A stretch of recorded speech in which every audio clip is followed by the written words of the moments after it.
Bonjour, c'est Stéphanie. Bienvenue sur le podcast Tu joues ou quoi, dédié à l'univers du jeu de société. Suivez-moi, je vous emmène dans les coulisses, à la rencontre des acteurs de ce monde très créatif. Cette semaine, je suis avec Quentin Lamran, que vous connaissez peut-être sous le pseudonyme Cléonis sur YouTube. Ce créateur de contenu est aussi un jeune auteur, fondateur de la maison d'édition Twist Games. Il vient de sortir Gobelins des Bois grâce à un financement participatif, ainsi que le jeu Tulipe, début avril, édité chez les Tontons Joueurs. Quentin Lamran ne manque ni d'idées ni d'envie. Je lui ai tendu mon micro lors du Festival des Jeux de Cannes en février dernier. Ça fait plaisir de te revoir, Quentin, parce que donc on a fait connaissance tous les deux sur la croisière du Capitaine Meeple. Ouais. Il faut le dire quand même, c'était une sacrée expérience. Ouais, c'était génialissime et je suis très content de te retrouver et d'avoir trouvé un moment pour discuter ensemble. Ben oui, puisqu'on se l'était dit sur la croisière, vous pourrez aller voir la vidéo que l'on a fait à bord. On s'était croisés, on t'avait interviewé à ce moment-là parce que tu animais le pôle TCG. Donc, c'est ça. Voilà, parce que tu es un grand passionné de jeux de cartes à collectionner. Ouais, de moins en moins passionné parce que je me retrouve à faire d'autres choses, mais il n'y a rien à faire. Ouvrir des boosters et jouer à la carte, ça restera dans mon cœur. Ça fait une grande partie de toi en tant que joueur, dans ton parcours, on va y revenir aussi. Alors justement, toi, ton parcours ludique, il a démarré comment ? Il a démarré quand j'étais très très jeune, puisque j'étais un peu tout seul à la maison et mes parents ne voulaient pas plus que ça jouer aux jeux de société, donc je me retrouvais à jouer contre moi-même. Normalement, ça devrait parler à des personnes qui ont eu ce plaisir-là, peut-être de créer des règles et de s'amuser à jouer les uns contre les autres. Et puis ça a vraiment commencé dans le milieu ludique, que j'appelle le milieu jeu de société moderne, avec un ami à mon père qui venait jouer à la maison, qui a lancé plus tard une maison d'édition, qui ont fait un certain jeu, Magic Maze ou ce genre de choses, que ça devrait te parler. Et il venait jouer à la maison et mon père, lui, il déteste jouer. Et il leur manquait un quatrième joueur. La plupart du temps, un jeu de société, c'est à 4. Et donc j'étais tout petit, j'avais 11-12 ans, que je me retrouvais à jouer à des nouveaux jeux de société qui allaient sortir, des Wiracocha que personne ne connaîtra, qui sont leurs premiers jeux, des trucs un peu obscurs même parfois. Tu t'es trouvé à tester des protos finalement. Ouais, je testais des protos et surtout je testais des jeux qui sortaient mais que moi je connaissais pas de l'époque. Même si je suis encore jeune, on parle d'une époque qui a déjà quelques temps. Et donc j'ai commencé là-dedans, j'ai adoré, et puis de fil en aiguille, on m'a emmené dans des festivals, j'ai été avec eux, on m'a proposé des soirées chez RepoProd où ils testent des prototypes, et de fil en aiguille, comme ça en fait je me retrouve à rencontrer des gens géniaux, parce que le monde du jeu, je trouve qu'il est génialissime, il est extrêmement bienveillant, à jouer à plein de jeux de société, et moi j'adore ça, j'ai découvert ce plaisir-là. Et au final, j'ai craqué et maintenant j'ai ma petite collection et je continue à jouer de manière assez régulière. Puis j'ai évolué au fur et à mesure des années, puisqu'il y a la phase TCG, il y a une phase où j'ai arrêté, etc. Mais voilà comment j'ai commencé. D'accord, oui, effectivement, donc tu es vraiment tombé dedans, c'est un peu comme Obélix dans la marmite. Oui, on dit souvent ça, etc. Oui, effectivement. Ouais. Alors ça s'entend effectivement que tu es belge, donc forcément RepoProd, tout ça, c'est chez toi ? Oui, c'est chez moi. En tout cas, moi je ne les connais pas particulièrement maintenant, puis ça a énormément changé ces dernières années, mais oui, j'ai eu la chance de les côtoyer dans différentes phases d'existence de leur société. Ouais, c'est cool. Et du coup, à un moment donné, qu'est-ce qui te fait dire moi j'ai envie de créer aussi ? Tu as l'amour du jeu, le collectionneur, j'imagine, comme un peu tout le monde, quand on commence à mettre le nez dedans. Mais qu'est-ce qui te fait avoir l'envie ? Est-ce que tu as une idée d'un truc ? Est-ce que c'est juste dire c'est un challenge ? Enfin, voilà. Oui, c'est vrai que mes premières créations, mais vraiment, si je dois remonter à quand j'étais tout jeune adolescent, ça a été des créations autour du TCG, parce que je jouais à Pokémon, Magic, Yu-Gi-Oh!, ce genre de choses. Et j'inventais mes Pokémon, ou je vais inventer mes propres cartes. Et puis du coup, on invente ses propres règles pour jouer à Magic parce qu'on n'aime plus telle chose. Et donc ça a démarré comme ça, mais il n'y a pas eu une volonté, c'était un peu naturel avec des amis. J'imagine que plein d'enfants aussi, on invente des règles dans la cour de récré, on s'amuse, on invente des choses. Sauf qu'à force, moi j'avais ce petit sentiment à l'intérieur de « Ah mais j'aime vraiment ça, j'aime inventer, j'aime créer ». Après, quand j'étais très jeune, j'ai pas réussi obligatoirement, et j'avais pas l'envie de présenter ça à des éditeurs, j'avais pas toute la réflexion que j'ai là maintenant. Mais quand j'étais plus jeune, c'était de la création pour les amis, pour s'amuser de plus en plus. Et puis après, j'ai eu une partie sportive professionnelle qui a fait que le monde du jeu était juste là en jeu pour le jeu, contrairement à maintenant où je m'oriente beaucoup plus professionnellement dans le monde du jeu. Alors oui, tu es éducateur sportif, c'est ça ? Alors j'aime bien dire professeur d'éducation physique et santé. Ok, oui, mais voilà, si c'est le terme que tu c'est le terme en Belgique en tout cas. C'est ça, et tu exerces encore ? J'exerce en Corse. En Corse. En Corse ? En Corse. Ah oui, en ça doit être compliqué pour aller bosser. Et en Belgique. Mais ça a énormément évolué au fur et à mesure des années. Maintenant, je suis beaucoup plus coordinateur et professeur de ludopédagogie dans l'école, plutôt que ma casquette sportive s'est éloignée. Je vis de passion. Moi, j'ai toujours dit que je ferais toujours des métiers qui me passionnent et que le jour où j'en ai marre de faire un métier, j'en ferai un autre. c'est pas que j'aime plus le sport, c'est qu'il y a des opportunités qui sont ouvertes à moi et j'ai des volontés intérieures qui sont en mode j'aime vraiment le jeu de société, j'ai envie de m'investir plus dedans. Donc on n'a que 24 heures dans une journée, il faut prendre des décisions.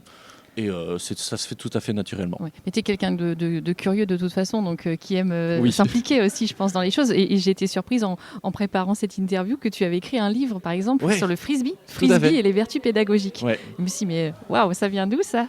Là, ça vient de mon passé sportif professionnel. Donc, moi, j'ai d'abord été sportif professionnel d'élite en badminton, en tennis, puis en badminton en Belgique, jusqu'à mes 18 ans. Puis je me suis blessé et c'est difficile de vivre du sport professionnel. Donc j'ai commencé des études pour être professeur en éducation physique et j'avais ce qu'on appelle un étalement. C'est-à-dire que du coup je faisais mes études en plusieurs années puisque je continuais ma carrière, avec des énormes guillemets, mais ma carrière sportive.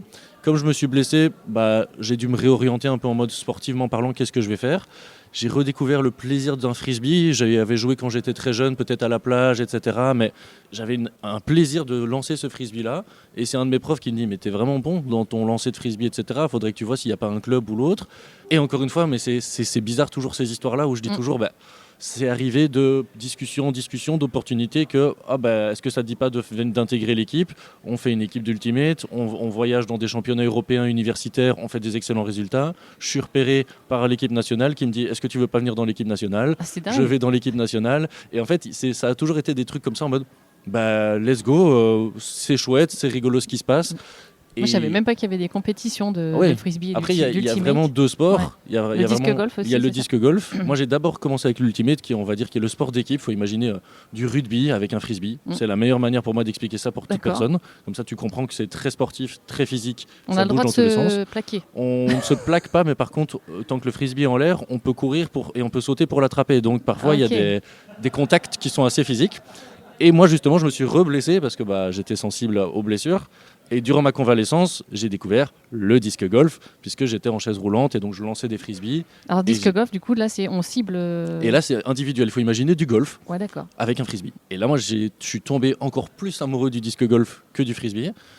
Donc encore une fois, moi je ne fais pas les choses à moitié, effectivement. Moi j'ai commencé à m'entraîner, puis je suis un compétiteur dans l'âme, je ne sais pas m'enlever ça. Donc moi quand je fais quelque chose, il faut que je le fasse à fond et un peu pour la compétition. Donc je m'inscris aux compétitions de disque golf. Il n'y a pas grand monde en Belgique ni en France au moment où je m'inscris, mais je m'inscris, je fais des compétitions, je rencontre des gens super chouettes et je ne suis pas trop mauvais. Donc je me dis, il y a peut-être quelque chose à faire. Et encore une fois, de fil en aiguille, je suis dans mon travail, je dois faire un TFH, donc je dois faire une fin d'études. TFH, c'est quoi ? Travail de fin d'études d'humanité. Et du coup, je cherche de la documentation sur le frisbee. Il n'y a rien en français. Parce que je vais arriver à la réponse à la question quand même. Et donc, comme il n'y a rien en français, qu'est-ce que je fais ? Je vais voir des trucs en anglais. Je les traduis, j'essaie de comprendre, je me renseigne. Et je commence à travailler à l'écriture d'un travail de fin d'études qui a fait vraiment l'unanimité auprès de mes professeurs qui après m'ont dit « Mais ça, ce serait vraiment chouette que tu puisses arriver à le publier. » Donc, on a fait la recherche d'un éditeur. Et encore une fois, de connaissance en connaissance en connaissance, ça n'a aucun sens d'y être arrivé. Il y a un petit éditeur qui a dit moi je veux bien t'aider à le faire, mais attention, on ne va pas en vendre des centaines de milliers d'exemplaires, mais c'est pour le plaisir d'aller jusqu'au bout d'un processus, d'une démarche. Et donc on a travaillé à l'écriture d'un manuel. J'aime moins le mot livre parce que c'est plus un manuel qui est destination à des personnes qui vont s'intéresser à la pédagogie et à l'histoire du sport. Et donc j'ai fait des études biomécaniques sur la force du vent, des trucs qui m'ont passionné. Et en même temps, ça m'a permis ensuite après d'être sponsorisé en tant que professionnel dans le disque golf par des équipes et par des sponsors. D'accord. Et dis donc, c'est un sacré. Voilà. Mais ce qui est marrant, c'est que je trouve qu'il y a un certain parallèle en fait entre ce que tu m'expliques là sur le sport, la recherche et puis là ce qui dérive c'est la recherche d'éditeur, effectivement d'une passion en fait. T'es un garçon passionné, ça se voit en fait, ça s'entend. Et en fait voilà, tu vas au bout d'une démarche. Et là, c'est ce que tu fais aujourd'hui dans le domaine du jeu. Donc, voilà, ça a du sens en fait. Oui, et puis moi, je dis tout le temps, quand je parle à des amis ou quoi, je leur dis je suis prof de sport et prof de jeu. Allez, si on fait un énorme résumé. Et puis, la première réflexion, c'est le sport, c'est du mouvement. Le jeu, c'est quand même plutôt assis la plupart du temps. Tiens, c'est étonnant. Je leur dis, mais non, parce que si tu prends le fond dans le sport, c'est un jeu. En tout cas, moi, j'aime pratiquer le sport aussi pour le jeu, même si j'ai parlé de compétition. Mais c'est du jeu. Et donc, en fait, je reste dans un domaine ludique. Et ça, c'est important pour moi. Oui, c'est ça. Finalement, ça te résume bien. C'est jouer sur tous ces aspects. Tous ces aspects, voilà. Physiquement et mentalement. Voilà. Ouais, c'est chouette. Et alors... avant quand même d'arriver à la création de jeux, tu as d'abord lancé une chaîne YouTube sur ta passion des TCG. Donc tu t'es dit, voilà, je me lance. Pourquoi tu as voulu faire une chaîne YouTube et parler de jeux ? Je sais pas. Mais il faut savoir que, parce que j'aime bien le raconter quand même, sur la toute première vidéo que j'ai fait YouTube, elle a 11 ans maintenant, et c'est Citadel. Donc ça n'a rien à voir avec le TCG, c'est une présentation d'un jeu de société, et je me souviens très bien filmer ça avec mon iPhone 3GS de l'époque. Franchement, quand je revois la vidéo, c'est horrible parce que ça tremble dans tous les sens et c'est pas obligatoirement très bien expliqué. Mais j'ai pas un souvenir de pourquoi j'ai fait ça. J'ai fait ça parce que c'était une opportunité, j'avais envie, il y avait un feeling, j'ai envie de partager ça. Et puis après, effectivement, la chaîne a commencé à évoluer au fur et à mesure des années avec Malkir, un TCG qui était génialissime, que j'étais tombé amoureux. Et en fait, c'est vrai que j'aime partager les choses. Alors c'est mon côté enseignant peut-être, que je garde à l'intérieur de moi, j'adore partager. Donc YouTube, ça s'est imposé comme c'est une plateforme qui me permet de partager ma passion avec ma manière de le faire. Je ne suis pas monteur, je ne suis pas un professionnel de quoi que ce soit, je n'ai pas le matériel peut-être nécessaire. Mais let's go, je vais partager ça, on verra bien s'il y a des gens. Et puis il y a eu Keyforge. Keyforge, ça m'a vraiment énormément aidé à être un peu plus connu. Parce que tu étais spécialisé au départ là-dessus. J'ai vraiment été, en tout cas, popularisé grâce à Keyforge, qui a vraiment attiré des gens qui ont découvert ce que je proposais. Et pendant 1 an et demi, 2 ans, je faisais 1 à 2 vidéos par semaine autour de Keyforge. Vraiment, je les ai enchaînées. J'adorais, j'ai vécu une expérience géniale autour de Keyforge avec Asmodée. On a beaucoup travaillé ensemble, je l'ai développé en Belgique. On a fait plein de choses géniales. À partir de ce moment-là, la chaîne était lancée complètement et donc je ne l'ai plus jamais arrêtée. Elle se réoriente chaque année en fonction de mes envies. Donc c'est pour ça que je l'ai appelée Cléonis aussi. Alors j'allais dire pourquoi. Alors la vraie histoire que j'ai le droit de dire, puisque parfois les gens me posent la question, c'est un pseudo d'un jeu vidéo qui s'appelle Kingdom Hearts. Et le personnage, il a une clé. Et du coup, à l'époque, quand j'étais tout jeune et très adolescent, je vois, il a une clé, je me dis, clé, c'est sympa. Et puis, je cherche un peu des noms grecs ou des trucs un peu exotiques. Et puis, je vois Onis, je fais, ça sonne bien, Cléonis. Et c'est vraiment, désolé pour tous ceux qui espéraient une histoire incroyable. C'est resté Cléonis. Puis, j'ai tapé sur Google et il n'y a rien qui s'appelle Cléonis réellement. Donc, du coup, je me dis, c'est pas trop mal. J'aime bien ce nom-là, je trouve qu'il se retient potentiellement. Et donc, il n'a pas d'histoire incroyable. Et souvent, quand il y a eu Keyforge, comme il fallait forger des clés, il y a beaucoup de gens qui croyaient qu'il y avait une connotation autour de Keyforge. Et moi, je l'ai laissé en mode peut-être. Et c'est toujours bien parfois de laisser un peu le mystère. Encore une coïncidence, peut-être. Oui, parfois, c'est ça. Oui, c'est ça. Mais du coup, quand même, ta chaîne, comme tu dis, elle a quelques années, mais tu as quand même plus de 4600 abonnés. C'est ça. Pas mal de vidéos. Tu as 470, quelque chose comme ça. Tu connais mieux le chiffre que moi. Je suis allée voir quand même.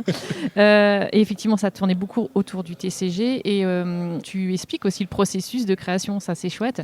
Tu as voulu partager ça. Tes difficultés aussi pour rechercher un éditeur, etc. Et finalement, ton premier jeu, tu t'es dit, je l'auto-édite en fait. C'est ça. Le tout premier... C'était La Ferme 2, Oh là là, ça date un petit peu.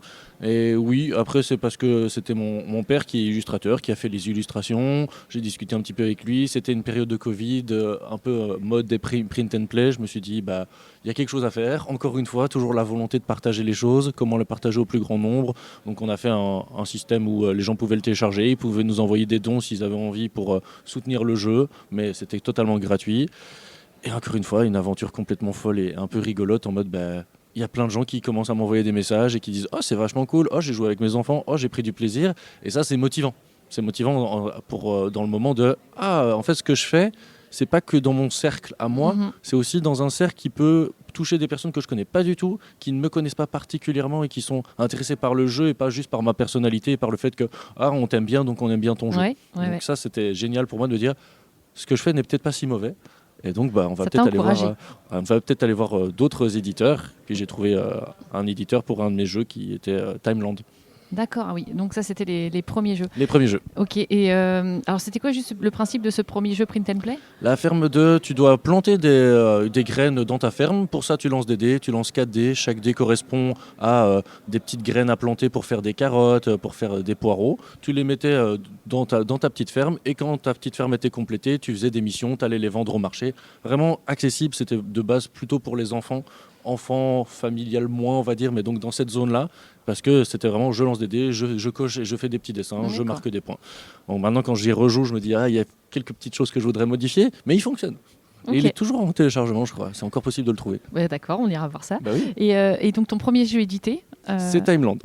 Et donc là, c'est quoi un petit peu son histoire ? Histoire, c'est que je voulais faire un jeu coopératif, alors que moi, je suis très connu pour le TCG, le jeu de cartes, et je me retrouve à faire un jeu coopératif avec des tuiles à la Carcassonne, etc. Donc je me dis, c'est pas grave, moi je fais des jeux qui me plaisent et des envies. Il y avait une volonté de faire un côté 3D, parce que c'est une pyramide qu'on construit et qu'on va déconstruire au fur et à mesure, un côté exploration. Puis du coup, je l'ai fait énormément tester à plein de gens autour de moi et ça marchait vraiment bien et j'aimais bien ce qui était proposé. Et moi, ce qui m'a toujours été important pour moi, c'est que comme je joue énormément à des jeux de société, je voulais essayer de ne pas créer quelque chose qui existe déjà. Alors, on s'inspire toujours de quelque chose, attention, mais il y avait ce truc de... Je le présentais et j'allais demander à des éditeurs ou à des gens qui travaillent dans le monde du jeu, vu que j'en connaissais quand même pas mal avec les animations que je faisais ou quoi, est-ce que ça se rapproche de quelque chose? Et je voulais voir un peu de quoi ça se rapprochait ou pas, pour essayer de m'en éloigner, parfois un petit peu de temps en temps. Et il y a plusieurs personnes qui m'ont motivé. Et comment est-ce que j'ai réussi à avoir la maison d'édition? C'est qui l'éditeur? C'est Ferti Games. Ok. Et l'histoire, elle est assez folle, c'est que j'ai fait un envoi de mail à plein d'éditeurs.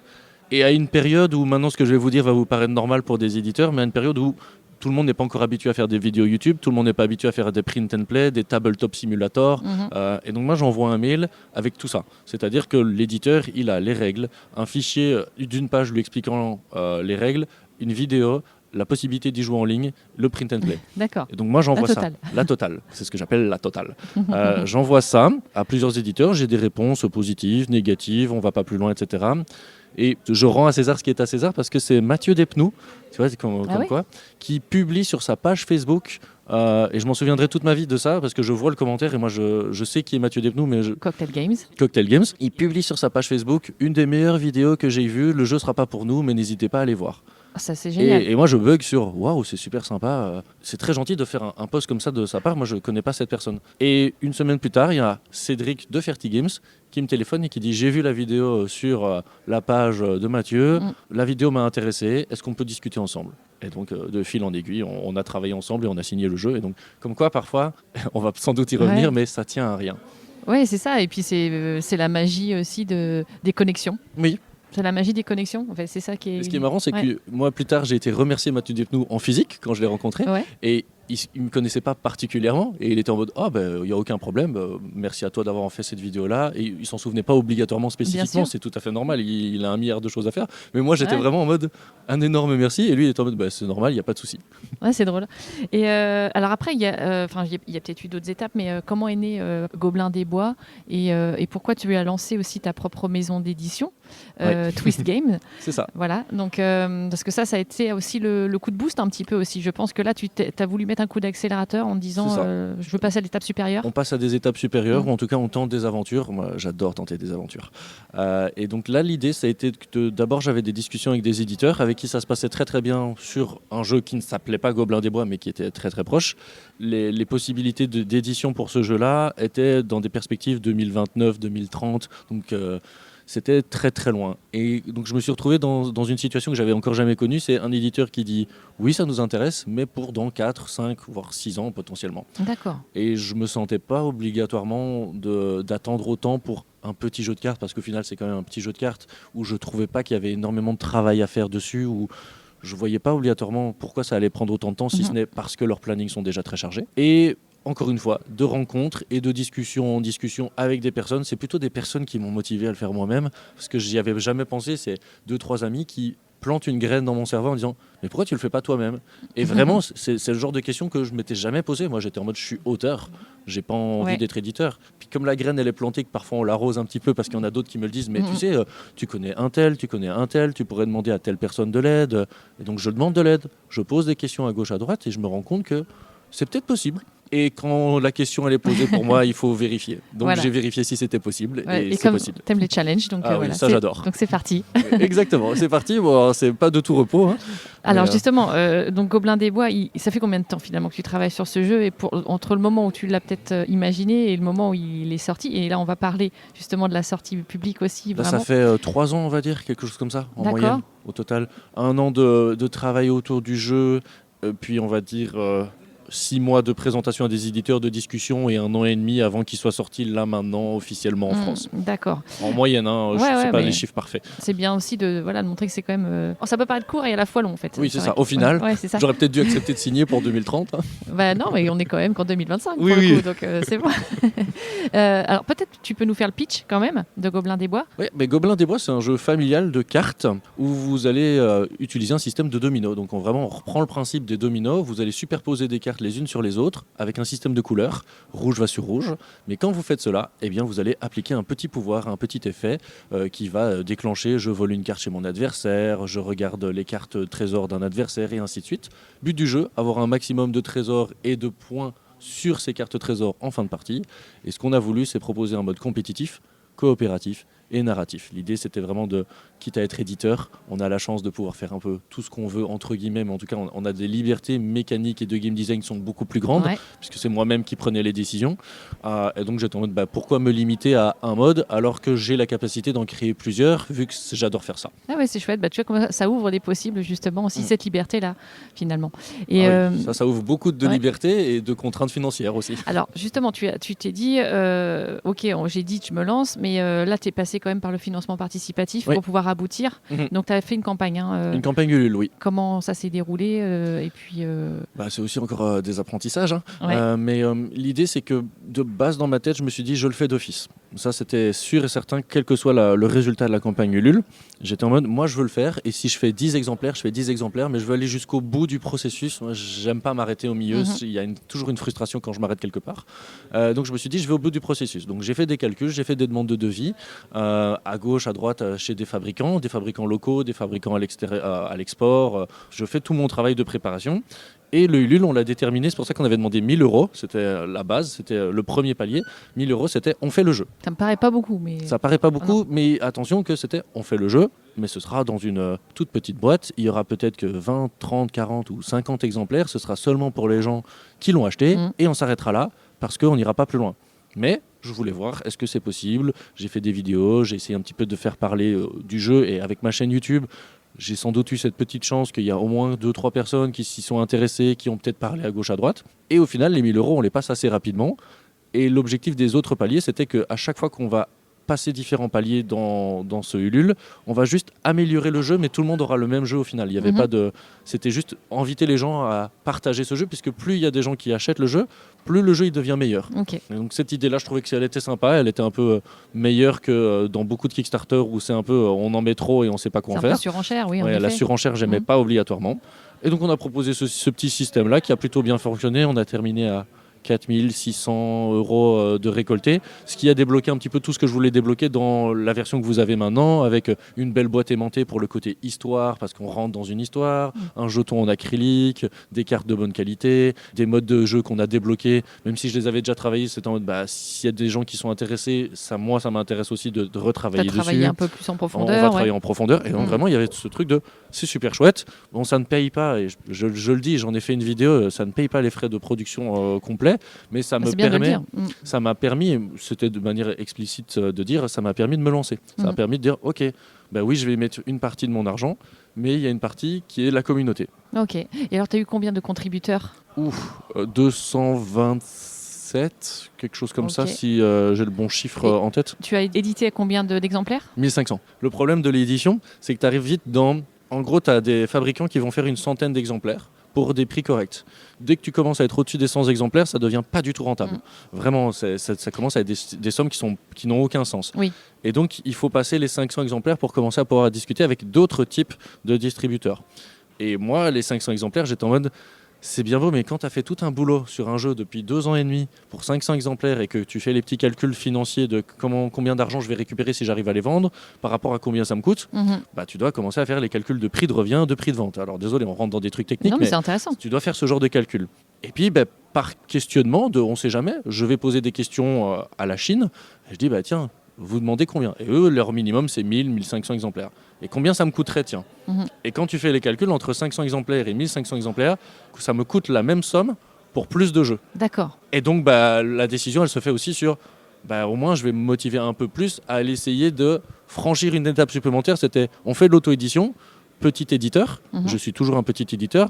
Et en imprimant 1500 exemplaires, c'était est-ce qu'on franchirait pas l'étape d'aller chercher un distributeur, être présent dans les boutiques et faire le parcours complet d'un éditeur. Tout à fait. Et donc c'était la possibilité de me dire let's go, j'essaye de franchir l'étape supérieure, de devenir je mets des guillemets, un vrai éditeur. En tout cas, je me considère bizarrement pas encore comme un vrai éditeur, même si il y a des gens qui me proposent des jeux, etc. Je leur dis, laissez-moi peut-être d'abord exister avec Gobelins des Bois et voir un peu ce qu'on arrive à en faire.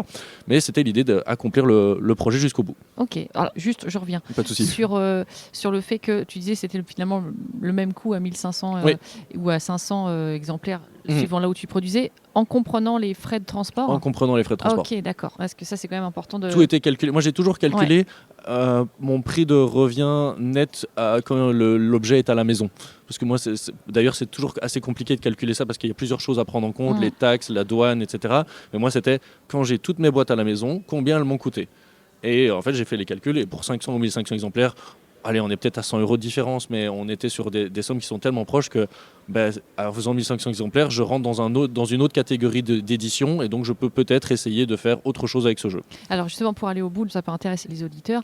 Combien te coûte une boîte, du coup, là, effectivement, en production En production, 2,88 arrivé chez moi. Arrivé chez toi. Ouais, je préfère dire arrivé chez moi parce que j'ai le chiffre à coup sûr en tête. J'ai pas le chiffre exact de coût de production puisqu'après, il faut prendre en compte le transport, les taxes, etc. que moi, j'ai compté dans mon prix de revient.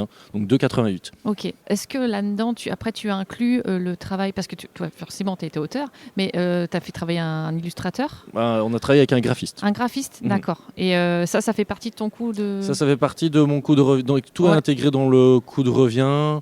Après, là, le 2,88, c'est essentiellement uniquement une chose, parce que c'est vrai que pour bien expliquer, le 2,88 c'est combien la boîte m'a coûté chez moi, pas tout le travail, ni moi, ni l'illustrateur, ni la graphiste. Tout ça c'est en plus. Oui, là tu comptes pas finalement même tout le temps que tu as pu passer. Non, je compte pas les heures chez moi, je compte pas les heures du graphiste, je compte pas les heures de... On est vraiment sur le produit. Là, c'est le produit pur, et pour être plus clair, effectivement, c'est que le produit pur 2,88. Mais en même temps, c'est sur ce prix-là qu'on se base quand on discute avec des distributeurs ou quand on discute avec qui que ce soit. C'est combien il t'a coûté le jeu et pas combien t'as payé de gens autour de toi pour que ce jeu existe. Ah ouais, ok. Après, quand on discute avec un distributeur, ça rentre pas dans la ligne de compte, ça. Eux, ce qui va les intéresser la plupart du temps chez les distributeurs, et ce que j'ai le droit de dire, c'est combien tu veux le vendre en boutique, et à partir de là, ils font le calcul. Donc en fait, ils partent du prix boutique, et ils divisent, ils disent, nous, on te le prend à autant. Et toi, tu te dis, oui, mais moi, il m'a coûté autant à faire, je vais pas gagner grand-chose. Et certains distributeurs vont te dire ça c'est pas notre problème entre guillemets, ils vont dire nous on va vendre ce jeu à 15 € en boutique, donc il doit nous coûter autant pour pouvoir le vendre autant à la boutique. C'est à toi de te débrouiller ensuite pour essayer d'optimiser tes coûts. Après, il y a d'autres distributeurs qui t'aident, qui discutent avec toi, qui réfléchissent qu'est-ce qu'on peut faire, comment est-ce qu'on peut t'accompagner. Alors là, en l'occurrence, toi, tu as trouvé, j'imagine, le distributeur après coup. Après coup, ce qui n'est pas normal. Mais bon, là, c'était la première fois. Donc j'imagine, si tu ressors un jeu sous l'étiquette Twist Game, tu feras sans doute autrement, forcément. Ah oui, complètement. Mais en tout cas, tu as trouvé un distributeur, donc c'est quand même la bonne nouvelle. Donc là, tu es chez Abby Games. Tout à fait. Abby Games, tout à fait. Voilà, c'est ça. Alors, comment ça s'est fait la rencontre et aujourd'hui, du coup, il y a une sortie officielle à Cannes. Sortie officielle à Cannes. Donc ça, là, c'est quand même chouette de sortir son jeu à Cannes. C'est la croisière, au final. C'est la croisière. C'est Rémi qui Van Kampen, qui est auteur, qui me dit mais attends, moi mon jeu il est distribué chez Abby Games, je les connais, je peux peut-être t'introduire, puisque moi j'expliquais que je cherchais un distributeur.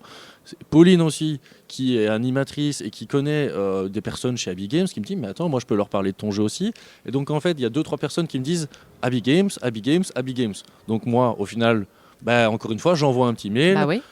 J'ai dit bonjour, il y a plusieurs personnes qui m'ont parlé de vous, est-ce que vous seriez à la recherche d'un jeu? Et encore une fois, 2 discussions, très chouette rencontre humaine, même si c'était en visio ou en coup de fil, il y a un premier contact qui se passe très très bien et on se dit oui, il y a peut-être quelque chose à faire, je leur envoie un jeu, ils ont bien aimé le jeu, ils disent, et puis après on a discuté d'un contrat ensemble et puis maintenant il sort. Et super, et donc là il sort à combien alors? On le trouve à combien? 14 €, 13,99 €, ça va dépendre...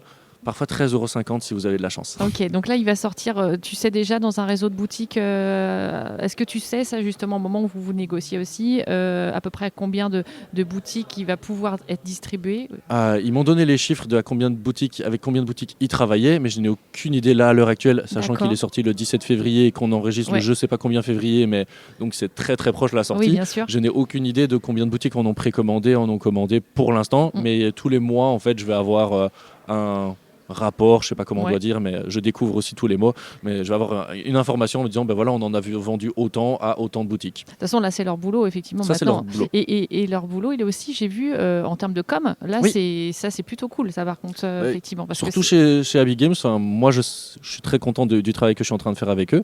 Mais effectivement, l'idée, c'est que là, ils ont fait des super belles bâches, par exemple, et ça a l'air bête, peut-être pour des gens qui nous écoutent, mais une magnifique bâche où il y a Gobelin des Bois en 3D qui est fait. Ben waouh, enfin moi ça me touche. Ça a un coût, hein. Et ça a un coût. Et puis ici ils sont présents au festival. Être présent au festival, il y a une animatrice qui est Pauline en plus de la Croisière, qui connaît le jeu et qui aime bien, qui est là. Elle n'est pas là que pour ce jeu-là, elle est là pour d'autres jeux chez Abbey Games. Mais donc il y a une table. Là on peut aller jouer à Gobelin des Bois. Et moi je ne suis pas censé y être, je peux y aller, ça fait plaisir, évidemment j'essaie d'y passer. Et donc ça c'est leur travail, c'est eux qui prennent ça en charge. C'est la visibilité. C'est une visibilité, c'est une présence en festival. Et c'est pour ça que je cherche un distributeur. C'est présence en boutique parce que moi je suis incapable en France de distribuer moi-même mes jeux. Bien sûr. J'ai un autre travail sur le côté. Je suis incapable de me balader dans tous les festivals et je suis encore plus incapable en festival d'être présent 100% à ma table parce que j'ai aussi envie d'aller dire bonjour à des gens, de faire un petit podcast, de boire un verre avec des amis et que ça c'est toujours assez compliqué quand tu as ton stand et que tu dois rester à un endroit. Ouais, et puis j'imagine qu'en tant qu'éditeur, là en tant que Twist Games, tu n'aurais sans doute pas pu prendre un stand à Cannes non plus. Ça j'aurais pu. Ça j'aurais pu, je peux encore d'ailleurs. Oui. Il y a même des éditeurs qui. C'est un sacré coût. C'est un coût, attention, c'est un coût. Mais il y a même des éditeurs que vous pourriez voir à Cannes qui ont le distributeur qui présente le jeu et l'éditeur qui a quand même pris un stand parce qu'il veut avoir sa petite zone à lui pour présenter ses nouveautés ou faire à sa manière. Donc ça j'aurais pu. Oui, tu aurais pu, mais effectivement ça a un coût. Donc là, l'avantage c'est que c'est effectivement pour le coup Abbey Games qui le gère. Ouais, okay. Et en contrepartie, je leur vends des jeux à un certain prix. Et est-ce que pour toi, du coup, ça change la donne par rapport à ce qu'on vient de se dire, forcément une visibilité, la distribution, l'accessibilité en boutique, etc. Est-ce qu'il est déjà peut-être envisagé un autre tirage ou pour l'instant Abbey Games te dit non, on va déjà écouler les 1000 exemplaires qu'il te reste? Pour l'instant, on ne parle pas de prochain tirage parce que le jeu vient de sortir, évidemment. Bien sûr. Donc ça paraîtra logique qu'on ne parle pas de prochain tirage, mais ce serait une volonté, en tout cas pour moi, c'est que si le jeu, on arrive à le vendre dans un temps donné qui est correct, d'en retirer un autre et d'ailleurs d'apprendre des erreurs aussi. Il n'y a pas de grosses erreurs sur le jeu, mais optimisation des coûts, on va parler de ça comme ça. Tiens, on pourrait peut-être retravailler, peut-être un format de boîte un poil plus grand, parce qu'il y a plusieurs personnes qui nous ont fait ce retour-là. Enfin, on a eu des retours aussi de personnes très positifs et ça fait énormément plaisir, mais on a aussi eu des retours de professionnels qui nous ont expliqué en disant tiens, ça pourrait être intéressant pour vous de changer telle chose ou telle chose. Aucun problème. On verra bien. Là, on a les 1500 boîtes à vendre. Enfin, il y en a déjà toute une partie qui ont été vendues avec le Ulule et une partie qui a commencé à être vendue aussi dans un mini réseau de boutiques que je connais. Et puis, on verra la suite. L'idée, c'est aussi de faire d'autres jeux et que ces autres jeux-là, potentiellement avec Twist Games, portent Gobelin des Bois et permettent de faire des retirages. L'avenir nous le dira. Et c'est ça. Je te souhaite tout le meilleur. Oui, on verra bien. Et avant de passer à d'autres jeux, Twist Game, c'est un jeu de mots oui. De twist. C'est ça l'idée. Alors, la blague, c'est que souvent, des éditeurs, ils disent... il manque de twist quand tu leur présentes un jeu. Il manque le twist. Et du coup, je sais pas, c'est venu comme ça en mode. On cherchait un nom de maison d'édition. Je trouvais que c'était sympa, Twist Games. Je trouve que ça sonne vraiment bien et qu'il y a ce truc où la volonté, du coup, chez Twist Games, dans la ligne éditoriale, ce sera toujours de proposer un twist, soit au niveau marketing, soit au niveau de la mécanique de jeu, soit au niveau de la présence matérielle, mais de toujours aller chercher c'est quoi le twist du jeu. Et par exemple, dans Gobelin des Bois, le premier twist qui est venu, c'est OK, on emmène les personnes dans un univers et dans une histoire, dans ce petit format livre. OK, ça va être notre premier twist. Puis on commence à travailler autour du jeu, évidemment. Mais c'était le twist. Donc j'étais en mode, OK, il me faut un twist pour faire un jeu chez Twist Games. Voilà. Et toi, tu as la volonté de continuer d'auto-éditer tes jeux avec Twist Games ou plutôt, justement, de commencer à éditer d'autres auteurs? C'est des choses auxquelles tu réfléchis? C'est des choses auxquelles je réfléchirai dans le futur, le jour où financièrement, ça pourrait peut-être s'envisager. À l'heure actuelle, c'est sûr et certain, c'est impossible pour moi d'envisager de travailler avec un auteur, peut-être du co-autorat, puisque j'ai des jeux sur lesquels je travaille avec des co-auteurs et donc je suis aussi l'auteur et donc ça s'envisage. Mais un auteur, même si c'est tout à fait normal, il a un coût et moi j'ai des jeux et c'est ma passion aussi de créer. Donc pour l'instant, Twist Game va rester à ce niveau-là. Si on grandit suffisamment et qu'on arrive à faire des retours financiers qui sont positifs, évidemment que j'envisagerai plein de choses. Mais à l'heure actuelle, on va rester sur je fais les jeux et je les vends, j'ai mon petit distributeur et on fait notre petite aventure. Tu dis on, mais c'est toi. C'est moi, Amandine aussi, qui est beaucoup là et qui m'a énormément aidé chez Twist Games, et Kevin qui a travaillé autour de tout ce qui est le graphisme du jeu. Donc je dis souvent on parce que je suis rarement tout seul à réfléchir ou à prendre des décisions, même si c'est moi le grand décisionnaire à la fin. J'ai des personnes autour de moi qui ont soit travaillé avec moi, soit qui m'aident énormément. Donc c'est pour ça que souvent je dis on, parce que je me considère pas vraiment tout seul. Du coup, c'est qui Amandine, c'est une amie de base, qui a énormément contribué à tout dans Gobelins des Bois. Je lui dois énormément tout ce qui est community management. Elle a vraiment bossé comme une malade. Elle a répondu à vos mails, aux gens qui ont envoyé, etc. Enfin, elle m'a accompagné de bout en bout sur l'aventure Gobelins des Bois. Ok, c'est bien de le dire du coup. Oui. Et alors, juste avec Twist Games, tu veux aussi développer des choses, de l'animation, de la formation, des ateliers. J'ai vu ça sur ton site. Après, l'idée, c'est d'arriver à se professionnaliser dans le monde ludique. Et pour se professionnaliser, je trouve que c'est bien d'avoir différentes cordes à son arc.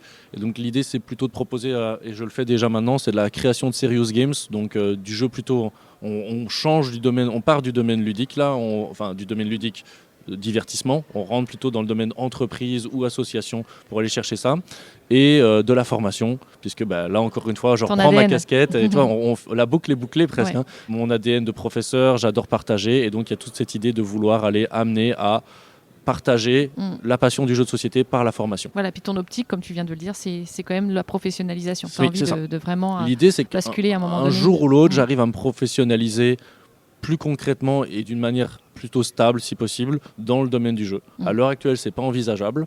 Donc, je continue avec mon métier que j'aime énormément. Donc, heureusement, c'est chouette. Bien sûr. Mais il y a une volonté qui sera peut-être dans 3, 4, 5 ans. Je n'ai pas de pression particulière. J'aimerais bien que ça arrive. Mais si ça n'arrive pas, c'est pas grave non plus. Encore une fois, je tente des aventures et on verra où ça m'emmène. Alors, justement, les aventures, elles continuent quand même. Tu as une autre sortie à Cannes, quand même. C'est Tulip. Oui. Alors, tu me parles de ce jeu ? Tulip, c'est un jeu de collection inversée. J'aime bien dire ça comme ça.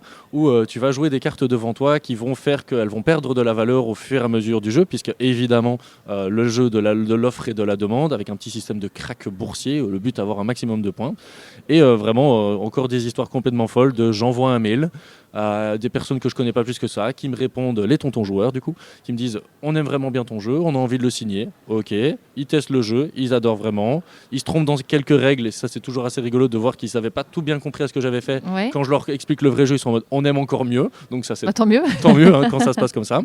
Et encore une fois, on fait de la route pour se rencontrer, passer un week-end ensemble en mode vas-y, on se rencontre, on travaille sur le jeu, on boit des bières et on mange des glaces et on joue à Tulip et on travaille dessus et on se rend compte qu'on s'entend très très bien. Et puis le jeu maintenant il arrive, il est en avant-première là à Cannes. Il est en avant-première, il n'est pas sorti officiellement encore. J'avais pas la date exacte de sortie, c'est avril il me semble, mais donc là il est en avant-première et ça se passe très bien. Et d'ailleurs après je vais y aller pour présenter un petit peu le jeu et être présent sur place. Et donc les tontons joueurs, c'est une maison d'édition qui est basée où ? Oula, bonne question. C'est une très bonne question. Tu vois, je ne connais pas. Donc... C'est en France. Ok. Ils ont fait She Foot Me, la cour des grands, et ils travaillent avec BlackRock. Ok, distribué avec le réseau BlackRock. Donc, c'est ça. Là, donc du coup, c'est tiré à plus d'exemplaires là peut-être. C'est tiré à plus d'exemplaires. Je ne sais pas si j'ai le droit de dire à combien d'exemplaires ça a été tiré. Okay. Donc il faudra leur demander. Mais en tout cas, c'est plus que 1500. C'est plus que 1500. Donc là, c'est 2 belles sorties, là, coup sur coup. Ça c'est génial. Il est né quand ce projet en plus, Tulip ?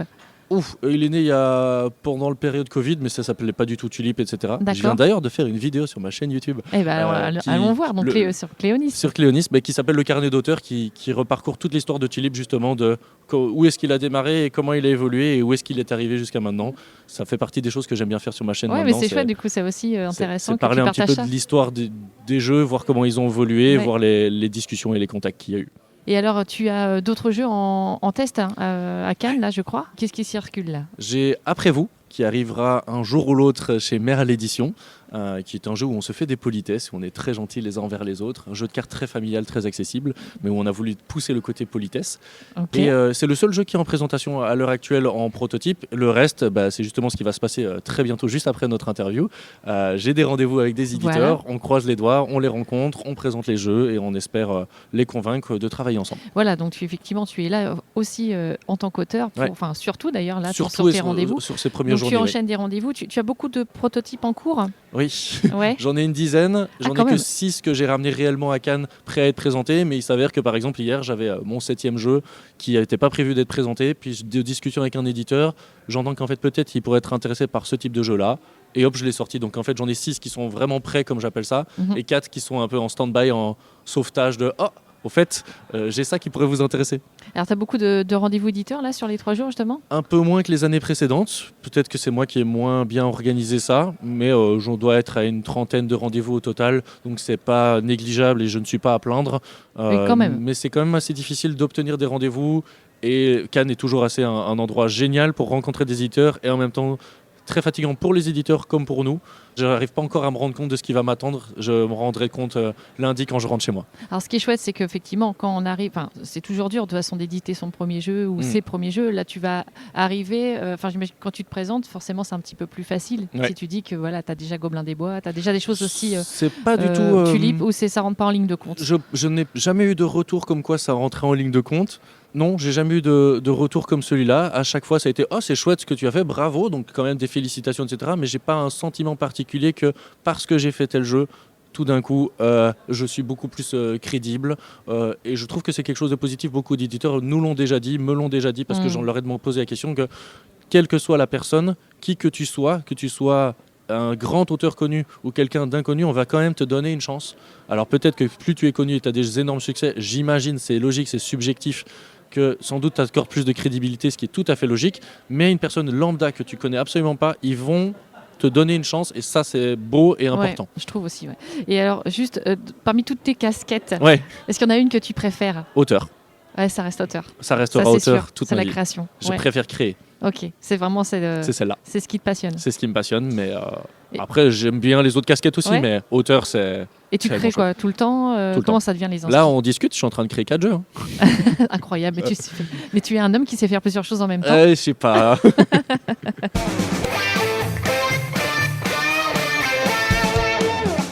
Si tu étais un mode de jeu, mais je crois que tu l'as un peu dit tout à l'heure, lequel tu serais ? Ah bah voilà, compétitif. Compétitif. Je me doutais de ta réponse. Oui, forcément, la gagne. Ouais, la gagne d'office. Mais bon joueur. Ah, très très bon joueur, j'ai aucun problème à perdre, sauf si c'est du TCG. Si tu étais une mécanique de jeu, laquelle serais-tu ? Jeu de pli. J'adore les jeux de pli. Ok. Je suis un gros joueur de belote à l'époque. D'accord, tu as commencé par les jeux de cartes traditionnels. Carte tradi, ce sera toujours un paquet de 54 cartes, c'est tout ce qu'il me faut sur une île déserte. Et si tu étais une thématique de jeu ? Médiéval fantastique. Là, je reviens sur le TCG, je suis désolé, mais je suis un fan de monde fantastique, de dragons, de chevaliers, de pouvoirs magiques.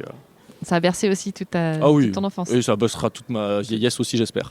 Bah écoute, je te le souhaite. Alors, je pense qu'on s'amusera plus en maison de retraite dans quelques années. Ouais.